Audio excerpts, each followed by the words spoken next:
Hey, good morning. Chuck here with Apple Drains. I want to make an honest review about this Craftsman lawnmower. It's got a Honda engine on it. It's a great engine. It is a front wheel drive. It's supposed to be easy. But let's take a look at what this thing does or doesn't do. But take a look. Let's review this Craftsman real quick. So this Craftsman, it's about a year old. And what I don't like about it is, can you see the play I'm getting in this thing right here? See how much movement there is? You know, I'm 6'1", and this hurts your back. This is not high enough. You can't get enough pressure down on it to really push on it. It's really flimsy. Does it start?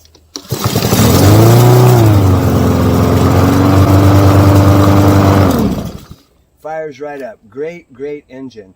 And it's got a recycler on the blade. It works great for that. But again, the biggest problem, if I can get to where you can see it, you see the front of this mower? The biggest problem with this mower is the distance between where the blades cut and the front of that drive assembly.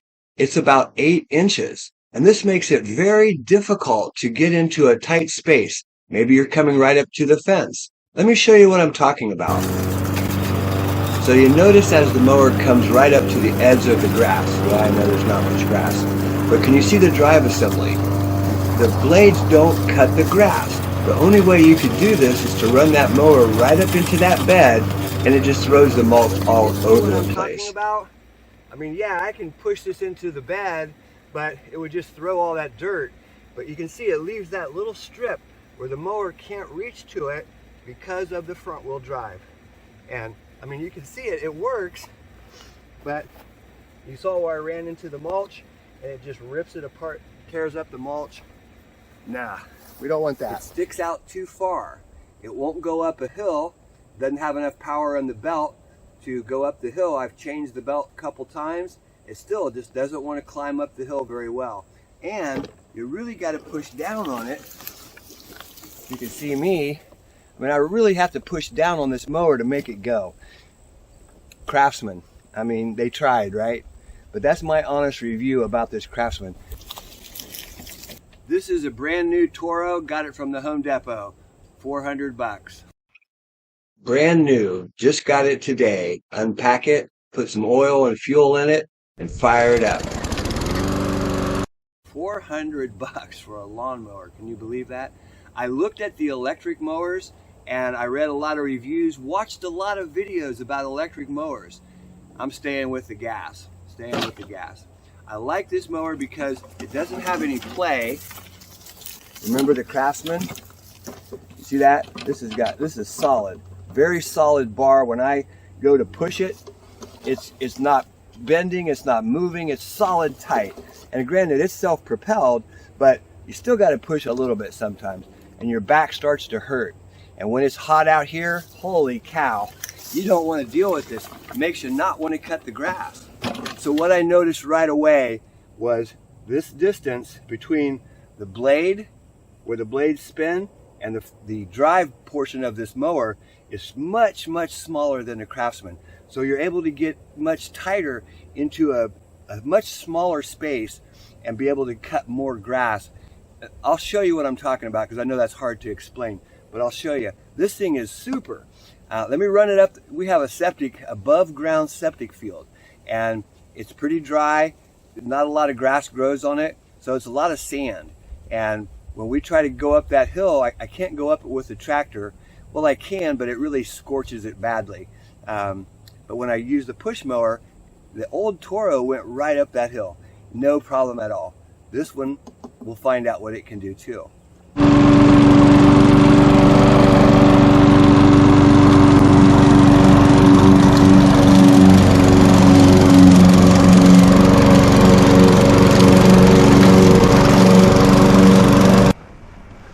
So this is the septic mound, and like I said, it's really dry here last month, so no grass growing at all. But you can see how steep this is, and that Craftsman would not climb this hill. It just got stuck in the sand. It didn't have enough power in the drive to climb up that hill. This is that new Toro, and look at the power of that drive. See those wheels? I mean, you put it on the ground and it takes off. Look at that. That is amazing. So much more power than that Craftsman. Honestly, that Craftsman, all it did was waste my time and hurt my back. Even without the front wheel drive, this mower is easy to push, and that's another important thing. Like I said, if you're cutting a putting green grass, that's way different. Come out here in the sand where we've got soft dirt. If your yard's got a lot of bare spots, or you live out in the country and we're just cutting pretty much farm field, this mower is great. It's got good traction in the wheels. It's heavy enough, just heavy enough, that the weight stays down in the front because those wheels have to grab. It works really good. The Craftsman didn't do any of that. It's a very lightweight mower. And great, you think, oh, that's going to be great for your back, but it hurt my back for a whole year. And I finally just gave up on it and said, let's go buy a new mower. But again, $400 for a new mower. I looked at the electric mowers and I thought maybe, they have a lot of torque, electric engines, very strong, very powerful, lots of torque. But after I watched a few videos of people cutting grass, I realized that thing's not going to cut anything like what I needed to cut. So I went back to the gas. Reliable, super powerful. These engines are great, and I've never had one of them fail. Carburetor might go bad, but the engine works. So these are actually cattails, and they come up when it's really dry, and they're really thick. But you can see the grass, it just comes up, turns to seed.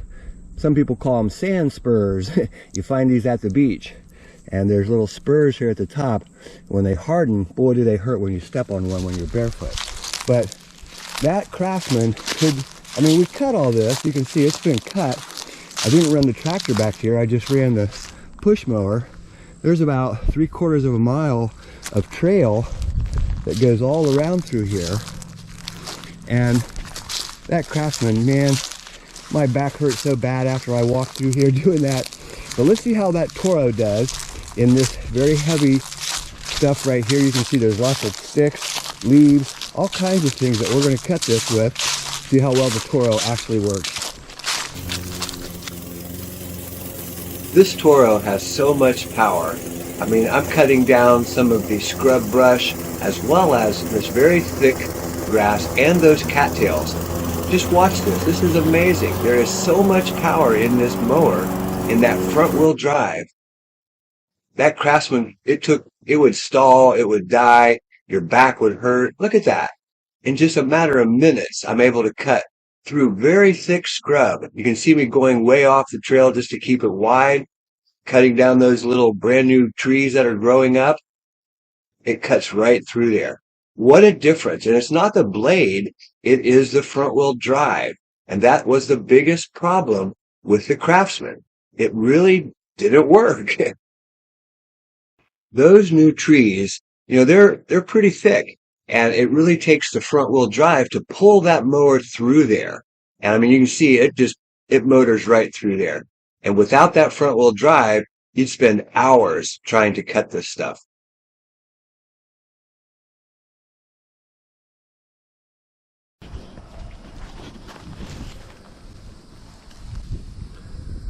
So you can see the Craftsman, it's got a 160cc motor on it. It's a Honda engine, easy start. And yeah, this thing fires right up. It's got a lot of neat things on it. You can clean out the blade section. It's got a rear bagger, and it's got a mulcher here, the side blow as well. And this is a front wheel drive. So front wheel drive belt, self-propelled. Pretty easy to adjust, the height of this thing. Just lift it up and down, it goes pretty easy. It's even got the higher wheels in the back. You see that? It's got large wheels in the back, shorter wheels in the front. Again, it looks like a great mower, and I bought this about a year ago, and I've just had nothing but problems with trying to cut grass. Granted, if you're going to cut, the putting green, it's a great mower for that. But out here, if you look around, you can see what we contend with. Out here on the side of the tiny house, I usually keep this mowed. But the Craftsman, I couldn't even cut through this stuff. The drive wasn't strong enough to pull it across like this palmetto right here. It just stopped. It's not powerful enough. The drive really was terrible. So I've just kind of let this area overgrow. Now I've got that new Toro. I'll go ahead out and cut here. You can see what we contend with, and here in the swale, of course, it's quite green and very lush, but this stuff is very, very thick. And that Craftsman, it wouldn't pull through here. It just would not come through this. This is so thick, it just bogged it down and died. And what a difference when you get a good mower that's got a good front wheel drive. You're able to pull through this stuff, no problem at all.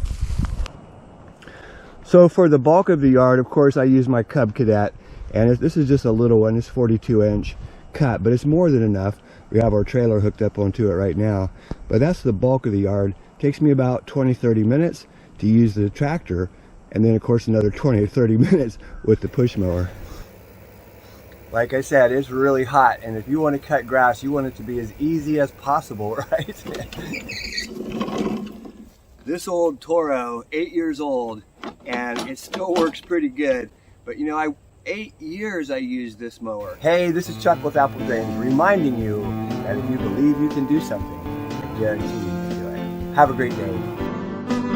Out here in the real world, you know, I get such a kick out of watching these guys talk about their plush green lawns and, you know, how great they are about keeping their land perfectly in order. You know, out here in the real world, you better have a good mower, and you really need that front wheel drive if you don't want to hurt your back.